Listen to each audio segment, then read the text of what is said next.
Hello, those. How you all doing today? Today, right, I'm making the video specifically of was about to get down right now. So I'm in my pastor's house, right? I'm about to do her hair. We had plans to do illusional ponytail and all that, but because she's so busy, I got here. I got surprised, right? She's not um uh, ready to do that anymore, what I planned. And then, when you're doing illusional ponytail, you don't need a mannequin. Okay, so now, guess what? Everybody in the house, today is the son's birthday, so everybody in the house is busy. You get. So now, uh, she said she's going to have a week on, which is this week. So now I'm going to look for, there's no mannequin, there's no one to style. She said, you know what she said? She said, I can improvise. She gave me this.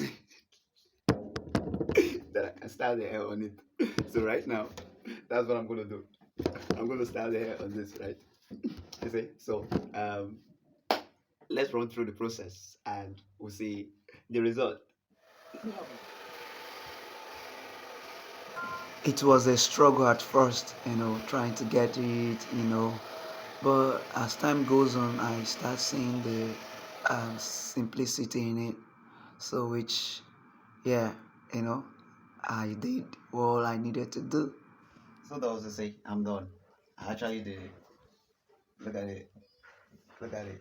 I actually did it. The moral of this is nothing can limit you unless you limit yourself.